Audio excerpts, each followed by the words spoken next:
Good morning, dear students. Today we have start the very important chapter solid state. Solid state के various topics हम पिछले lectures में discuss कर चुके हैं, जैसे solid, types of solid, crystalline solid, amorphous solid, types of crystalline solid, SCC, BCC, FCC, packing efficiency, defect के अंदर हमने पढ़ा point defect, line defect. Point defect के हमने 3 पार्ट पढ़े बच्चों, स्टिचोमेट्रिक डिफेक्ट, नॉन स्टिचोमेट्रिक और इम्प्योरिटी। स्टिचोमेट्रिक के फिर हमने पार्ट करे आयोनिक और नॉन आयोनिक। आयोनिक के अंदर हमने पढ़ा Frenkel defect, Schottky defect. Non ionic के केस में हमने पढ़ा वैकेंसी और इंटरस्टिशियल डिफेक्ट। उसके बाद आज हम पढ़ेंगे non stoichiometric defect. Non stoichiometric defect, इसके बाद हमारा अगला है इम्प्योरिटी डिफेक्ट, उसके बाद electrical property of solid and dynamic properties of solid. तो हम लोग solid, types of solid, crystalline solid, types of crystalline solid, crystalline amorphous में difference, unit cell, crystal lattice, types of unit cell, ठीक है जी। Types of unit cell में SCC, BCC, FCC, उनके number of atoms calculate करना, percentage निकालना, percentage occupied कितना है, packing efficiency, SCC, BCC, FCC की packing efficiency, void, coordination number, close packing in 1 dimension, 2 dimension, 3 dimension. उसके बाद defect in the point defect और line defect. Point defect में stoichiometric, non स्टिचोमेट्रिक और इम्प्योरिटी डिफेक्ट। तो स्टिचोमेट्रिक के बारे में हम लोग पिछले लेक्चर में डिस्कस कर चुके हैं। आज हम बात करेंगे नॉन स्टिचोमेट्रिक डिफेक्ट की। तो जैसा कि मैंने पहले भी बताया था, स्टिचोमेट्रिक का मतलब बच्चों क्या होता है, जिसका रेशियो बराबर हो, कांस्टेंट हो, जिसका रेशियो क्या हो, कांस्टेंट हो, बराबर हो। नॉन स्टिचोमेट्रिक में रेशियो बराबर नहीं आता। सबसे बड़ी बात यह है कि नॉन स्टिचोमेट्रिक डिफेक्ट के अंदर रेशियो कांस्टेंट नहीं आता, रेशियो बराबर नहीं आएगा। स्टिचोमेट्रिक डिफेक्ट में कटैन और अनायन का जो रेशियो है वो बराबर होता है, लेकिन नॉन स्टिचोमेट्रिक डिफेक्ट में किसी भी कारणवश रेशियो कांस्टेंट नहीं आता। रेशियो का मतलब क्या है, अगर मान लीजिए मैंने यहाँ NaCl लिया हुआ है या LiCl लिया हुआ है, तो यहाँ पर जो भी आप LiCl का या NaCl का क्रिस्टल बना रही हो, उसमें कटैन Na है और Cl आपका अनायन है, Li आपका कटैन है और Cl आपका अनायन है। ऐसे ही KCl में K आपका कटैन है और Cl आपका अनायन है, कटैन और अनायन का जो रेशियो है वो बराबर नहीं आएगा। देखिए यहाँ पर Li कितने हैं, 1 2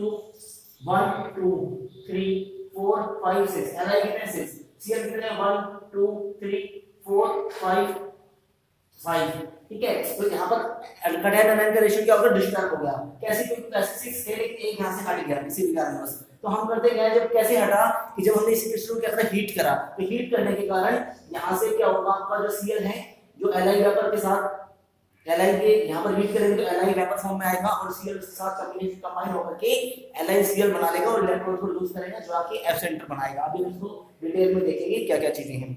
तो हमने आज बात करनी है नॉन स्टिचोमेट्रिक डिफेक्ट की। तो नॉन स्टिचोमेट्रिक डिफेक्ट के अंदर सबसे बड़ी बात यह है बच्चों कि उसका जो रेशियो है वो कांस्टेंट नहीं आता, बराबर नहीं आता, रेशियो में डिस्टर्बेंस होगा। और जब रेशियो डिस्टर्ब होंगे उसी डिफेक्ट को नॉन स्टिचोमेट्रिक डिफेक्ट कहा जाता है, जो 2 प्रकार का है प्यारे बच्चों, मेटल एक्सिस डिफेक्ट और metal deficiency defect. Metal excess और metal deficiency defect. Metal excess 2 प्रकार से हो सकता है, बाय अनायनिक वैकेंसी और by the presence of extra cation in interstitial site. मैंने आपको फ्रैंकल डिफेक्ट के अंदर इंटरस्टिशियल साइट के बारे में बताया था कि जिस जगह पे कटैन या अनायन मौजूद है उसे हम लैटिस साइट बोलते हैं, और वो अपनी जगह छोड़ के किसी और जगह पे जाकर बैठ जाए तो उसे इंटरस्टिशियल साइट कहा जाता है। अब कह रहा है, वो कह रहा है कि हमारे पास कोई क्रिस्टल है, अगर उसमें से कोई अनायन चला गया, तो मान लो कटैन अनायन का एक बराबर रेशियो 5 कटैन है 5 अनायन है, एक अनायन वहां से लीव हो गया, चला गया छोड़ के, तो अनायन तो कम हो गई। इसका मतलब जब अनायन कम हो गया तो सिंपल सी बात है कटैन की संख्या बढ़ गई। तो अनायन के कम होने से कटैन की संख्या बढ़ गई, तो कटैन की संख्या बढ़ गई, तो कटैन यहाँ पर हम ऐसे मेटल के रूप में यूज कर रहे हैं, तो यहाँ पर कटैन की संख्या बढ़ गई, मतलब मेटल की संख्या बढ़ गई, और मेटल की संख्या बढ़ने से हम उसे बोलेंगे मेटल एक्सिस। क्या बोलेंगे, मेटल एक्सिस। दूसरी बात क्या है कि अगर अनायन और कटैन है लेकिन अनायन भी अपनी जगह ना छोड़े और एक्स्ट्रा बाहर से कोई कटैन आ जाए तो भी तो कटैन बढ़ेंगे। तो दोनों ही केस में कटैन बढ़ रहे हैं। पहला केस क्या है कि अनायन अपनी जगह को छोड़ के चला जाए, जब अनायन अपनी जगह को छोड़ के चला जाएगा तो ऑटोमेटिकली कटैन बढ़ जाएंगे। लेकिन अगर बाहर से अनायन अपनी जगह को छोड़ के ना जाए और बाहर से कोई कटैन आ जाए तो भी तो कटैन बढ़ेंगे।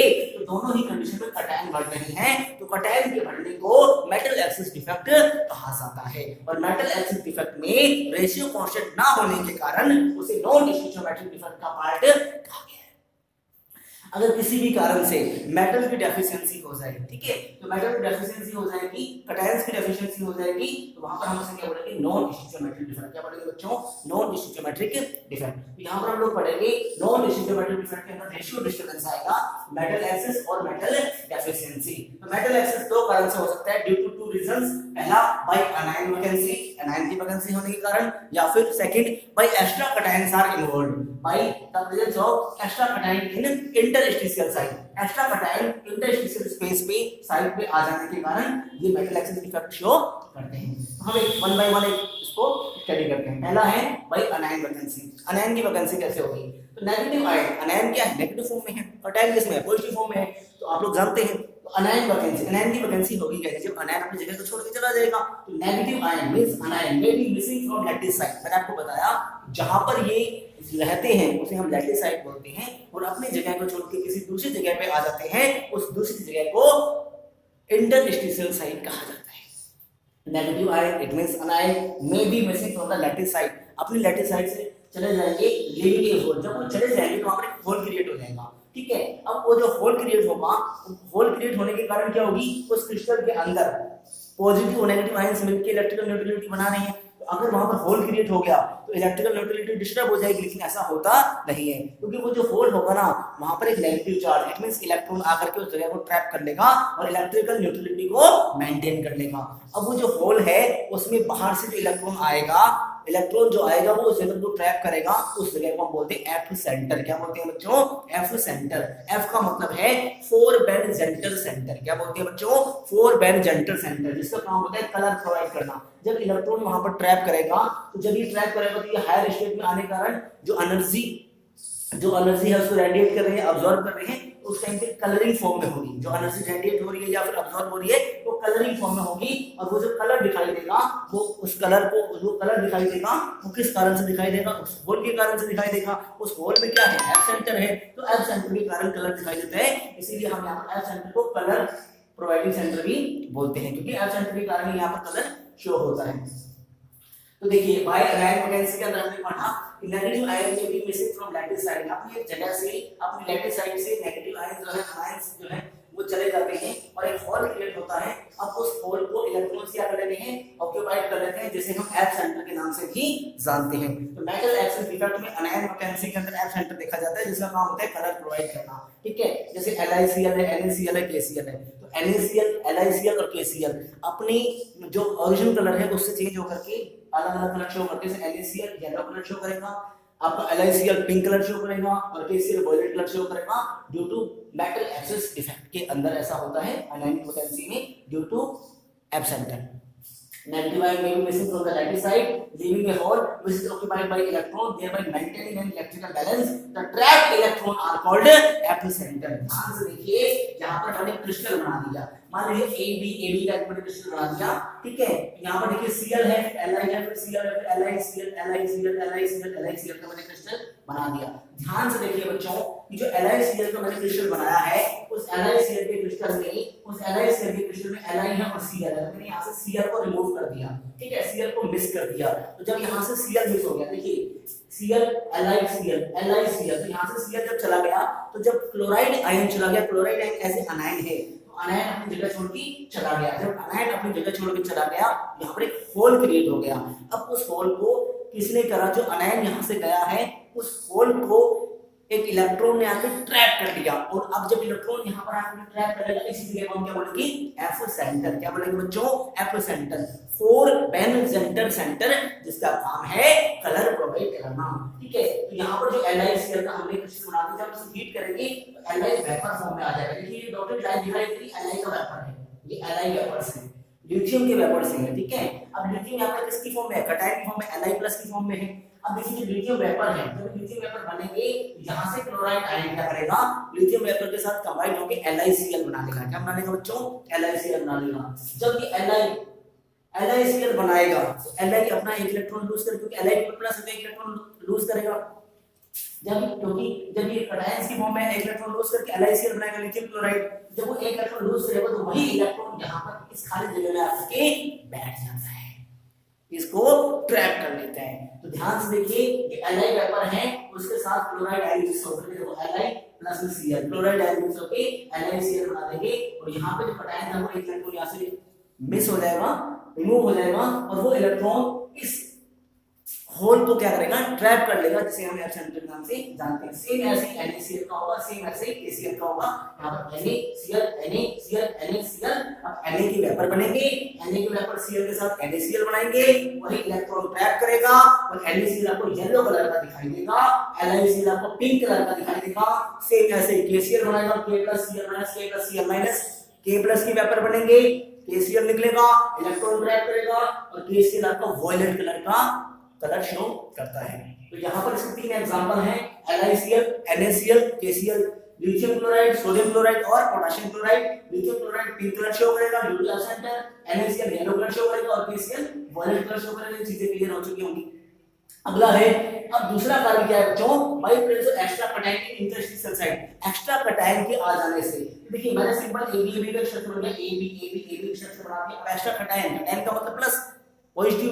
तो देखिए यहाँ पर क्या हुआ, इस जगह पे एक एक्स्ट्रा कटायन आ गया A+। अब A+ आ गया मान लो, तो इस A+ को आने के कारण ठीक है भाई, एक्स्ट्रा कटायन आ गया तो इसका रेशियो तो डिस्टर्ब हो गया और ये पार्ट हो गया इसका नॉन स्टोइचोमेट्रिक इफेक्ट हम मान लेते हैं। बट यहाँ पे इलेक्ट्रिकल मेंटेनेंस तो पूरा नहीं हुआ ना, इलेक्ट्रिकल न्यूट्रलिटी तो कंप्लीट नहीं हो रही। तो इस इलेक्ट्रिकल न्यूट्रलिटी को कौन बैलेंस करेगा, उसको बैलेंस करने के लिए यहाँ पे क्या आएगा, इलेक्ट्रॉन आएगा। और कैसे आता है इसका एग्जांपल देखते हैं। यहाँ पर आपको क्या लेते हैं, ZnO, जिंक ऑक्साइड। क्या लेते हैं बच्चों, जिंक ऑक्साइड। जब जिंक ऑक्साइड का लोग हीट करते हैं ना, तो किसमें टूटेगा, Zn2+ आयन में, और 2 इलेक्ट्रॉन्स का लॉस करेगा, ठीक है, और हाफ O2 मतलब हाफ 2 से टूट के O, तो Zn बनेगा। ध्यान से देखिए, Zn+ में 2 इलेक्ट्रॉन बैलेंस हो गया, हाफ O2, 2 से टूट के O, तो ZnO बना लेगा। अब ऑक्सीजन गैस क्या होगी, लिबरेट होगी। कहने का मतलब सिंपल सा है कि जब हम जिंक ऑक्साइड को हीट करते हैं तो वो Zn2+ आयंस की फॉर्म में आता है और ऑक्सीजन गैस लिबरेट हो जाती है।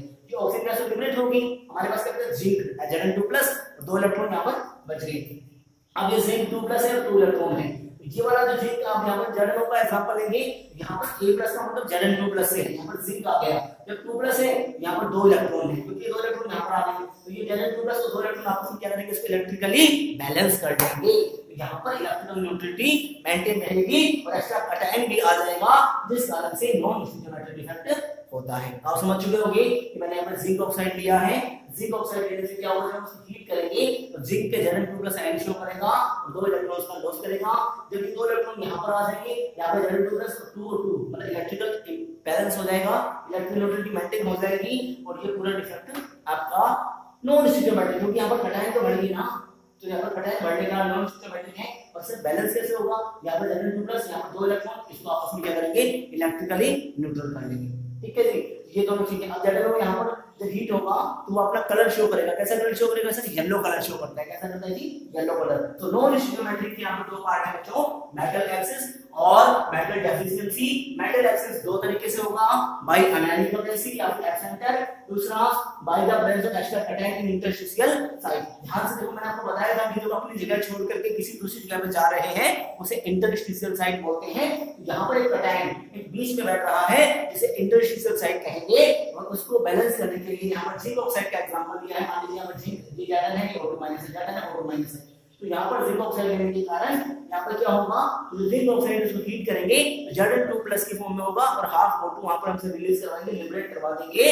जिंक और ऑक्सीजन आपस में न्यूट्रलिटी मेंटेन कर लेंगे, इलेक्ट्रिकल न्यूट्रलिटी मेंटेन हो जाएगी और एक तरीके से ये मेटल एक्सिस इफेक्ट को शो करेगा। क्लियर है, सारी चीज समझ आ रही होता है। ठीक है, ये हमने पहले पढ़ा बाय अनायनिक वैलेंसी द्वारा, फिर हमने पढ़ा by presence of extra cation से इंटरस्टिशियल साइट। ये दोनों टॉपिक, दोनों पार्ट मेटल एक्सिस के क्लियर हो चुके होंगे। नेक्स्ट पार्ट है हमारा मेटल डेफिशिएंसी। मेटल डेफिशिएंसी जैसा कि आपको नाम से पता, डेफिशिएंसी में कमी होना, ठीक है, यहाँ पर क्या होगा, एक कमी होगी। तो मेटल डेफिशिएंसी मतलब मेटल की कमी होगी। मेटल की कमी कैसे होगी, आप ध्यान से देखिए, मेटल का मतलब यहाँ पर कटायन से है, तो कटायन की कमी कब होगी, तो कटायन की कमी यूजुअली 2 चीजों से हो सकती है। या तो अनायन को बढ़ा दो, अगर हम अनायन और कटायन का रेशियो बराबर है, और अगर अनायन का रेशियो बढ़ा दें, सिंपल सी बात है, कटायन क्या हो जाएंगे, कम हो जाएंगे। या फिर हम क्या करें, कटायन को हटा दें तो भी कटायन कम हो जाएंगे। तो मेटल डेफिशिएंसी के अंदर पहला केस हम देखते हैं, पहला केस है बच्चों A+, B- A+, B- A+, मैंने B- मतलब एक्स्ट्रा कटायन, एक्स्ट्रा अनायंस को लिया है हमने। ध्यान से देखिए, एक एक्स्ट्रा अनायंस डाल दिया, तो एक्स्ट्रा अनायन डालने के बाद क्या होगा कि कटायन और अनायन का रेशियो डिस्टर्ब हो जाएगा, और डिस्टर्ब हो जाएगा तो ये क्या कहलाएगा आपका नॉन डिस्टिंग्विशिंग इफेक्ट। ठीक है, उसको बैलेंस कैसे करेंगे वो भी हम देखते हैं। बैलेंस करने का सही मेथड होता है, अभी एग्जांपल लेकर हम बताएंगे। इलेक्ट्रिकल न्यूट्रलिटी मेंटेन इलेक्ट्रॉन्स के द्वारा होती है। यहाँ पर a प्लस है, b माइनस है, a प्लस है, तो देखिए यहाँ पर क्या होगा, यहाँ पर एक b माइनस है, इसको a प्लस यहाँ पे क्या करेगा, एक a प्लस बोल लेंगे, एक कटायन आएगा जो इसको आपस में क्या करेगा, न्यूट्रलिटी को इलेक्ट्रिकली मेंटेन करेगा। मैं एग्जांपल लेके अभी इसको देखते हैं, दोनों कंडीशन देखते हैं, देन इसका एग्जांपल जो एनसीईआरटी के अंदर एग्जांपल आपके Fe2 के, NiO2 के, ठीक है, रिमाइंडर्स भी दिए हुए ऊपर FeS के, तो उनको देख लेंगे। तो यहाँ पर हम वो एग्जांपल्स लेंगे जो वेरिएबल ऑक्सीडेशन स्टेट शो करते हैं। ध्यान रखना बच्चों, मेटल डेफिशिएंसी में हम वो एग्जांपल लेंगे जो वेरिएबल ऑक्सीडेशन स्टेट शो करते हैं। और आप लोग 12th क्लास में ही पढ़ोगे कि जो डी ब्लॉक है ना, डी ब्लॉक के अंदर ट्रांजिशन मेटल्स होते हैं वो आपके वेरिएबल ऑक्सीडेशन स्टेट शो करते हैं। डी ब्लॉक के अंदर जितने भी ट्रांजिशन मेटल्स हैं उनकी प्रॉपर्टी है कि वो वेरिएबल ऑक्सीडेशन स्टेट शो करते हैं, जैसे Fe, Fe2+, Fe3+। ठीक है, तो हम इसको यहाँ पर लिखेंगे पढ़ेंगे। ठीक है, Fe2+, Fe3+, ठीक है, Na का Na2+, Na3+, यहाँ पर निकल ऑक्साइड है, फेरस ऑक्साइड है, ठीक है, फेरस सल्फाइड है, तो ये चीजें हम देखेंगे। A plus B minus generally, तो यहाँ पर आप देखोगे कि एक क्रिस्टल है AB का जिसमें यूजुअली कटायन अनायन में लगाए हुए हैं, और एक एक्स्ट्रा अनायन यहाँ पर आकर के बैठ गया। तो एक्स्ट्रा अनायन यहाँ पर आप देखिए एक्स्ट्रा अनायन आ चुका है, एक्स्ट्रा अनायन के कारण रेशियो डिस्टर्ब हो गया, इसका मतलब नॉन स्टियमेट्रिक डिफेक्ट है। ठीक है जी, अच्छा उसके बाद इसको हमने एक मेथड क्लियर हो गया। तो अब यहाँ पर मान लीजिए कटायन अनायन का एंटी रेशियो बराबर था, इट मींस A1 B1 बराबर था, लेकिन एक अनायन और फालतू हो गया, तो कुछ ना कुछ बढ़ा है ना, कुछ ना कुछ बढ़ा है, तो A1 और B 1+X मतलब कुछ ना कुछ रेशियो बढ़ गया।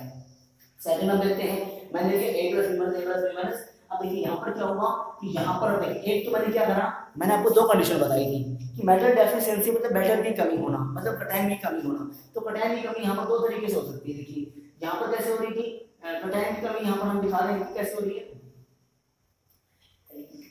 अनायंस को एक्स्ट्रा ले लिए। वैसे हमने दूसरी कंडीशन यहाँ पर दिखाई कि यहाँ पर देखिए A प्लस B माइनस है, तो A प्लस B माइनस के अंदर हम लोग क्या करेंगे कि यहाँ पर हम लोग क्या करेंगे, किसी एक को मतलब कि क्या करेंगे, किसी एक कटायन को यहाँ से हटा देंगे। देखिए यहाँ से किसी एक कटायन को हटा दिया, ठीक है, और उस कटायन को हटाने के बाद उसकी जो है उसकी इलेक्ट्रिकल न्यूट्रलिटी को मेंटेन करने के लिए हम लोग यहाँ पर, ठीक है, इसको हायर ऑक्सीडेशन स्टेट वाला एलिमेंट्स रख देंगे। देखिए फॉर एग्जांपल यहाँ पर A प्लस A की जगह मैंने A2 ले रखा है यहाँ पर, यहाँ पर मैं अभी दिखाता हूँ होगा कैसे कि यहाँ से जो A प्लस है, इस A प्लस को हमने क्या किया, वैकेंट कर दिया, मतलब कटायन यहाँ से हटा दिया और उसमें A+2 का कटायन यहाँ पर लगा दिया, तो भी रेशियो डिस्टर्ब होगा, तो भी रेशियो यहाँ पे क्या होगा है, डिस्टर्ब होगा। तो उसको हम देखते हैं कैसे, इस एग्जांपल को यहाँ पर देखिए, हमने क्या किया कि Fe2+ ऑक्सीजन, देखिए आयरन जो है ना वो दो तरह की बैलेंस, दो तरह की ऑक्सीजन शो करेगा, Fe2+ और Fe3+। तो हायर ऑक्सीजन स्टेट की बात करेंगे, यहाँ Fe2+ ऑक्सीजन माइनस को शो करता है, Fe2+ O-2 Fe2+ O-2 आप लोग जानते हैं ऑक्सीजन -2 शो करता है।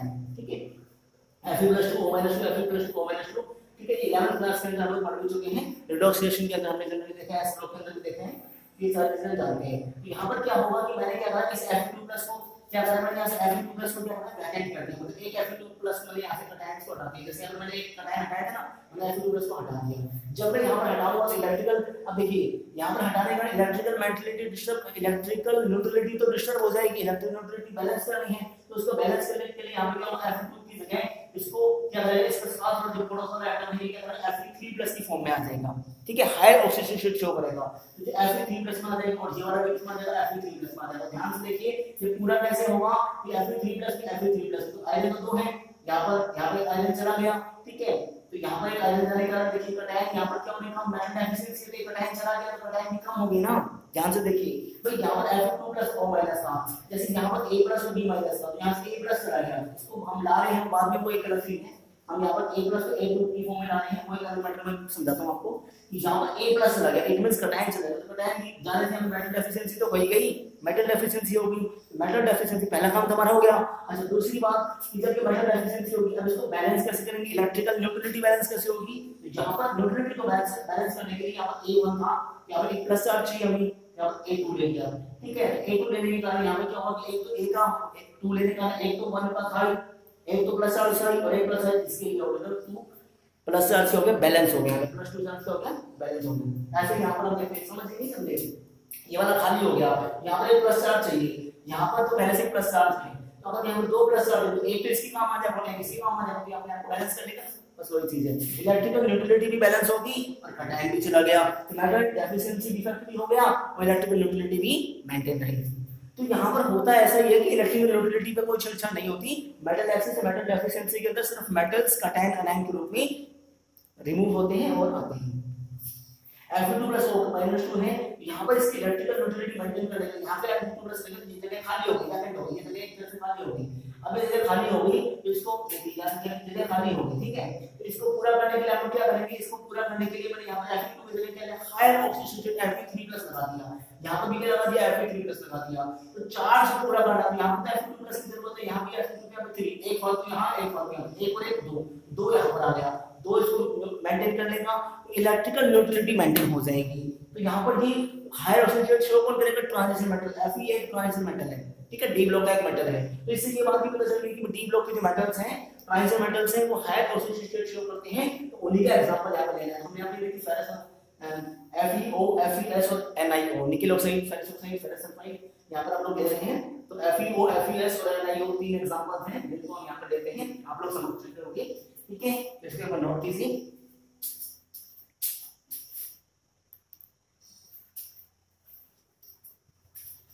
तो आज हमने पढ़ा नॉन स्टिचोमेट्रिक डिफेक्ट, उसके हमने दो पार्ट पढ़े, metal excess defect, metal deficiency defect. Metal axis दो कारण से होगा, बाय अनायनिक पोटेंसी या फिर बाय एक्स्ट्रा कैटायंस, ठीक है, इन द इंटरस्टिशियल स्पेस। उसके बाद हमने पढ़ा कि भाई अनायनिक पोटेंसी में क्या होगा, हमने LiCl लिया, NaCl लिया, KCl लिया। LiCl आपका कैसा कलर शो करेगा, आपका पिंक, NaCl येलो और KCl आपका वॉयलेट कलर शो करेगा, ठीक है। तो LiCl जो बनाया उसमें Ni जो है वेपर फॉर्म में आएंगे और Cl के साथ यहाँ पर मिलकर LiCl बना लेंगे और इलेक्ट्रॉन जो खाली स्पेस, जो खाली होल है उसको ट्रैप कर लेगा, ट्रैप करेगा तो उसे हम F सेंटर, 4 ब्रांच सेंटर बोलते हैं, ठीक है बच्चों।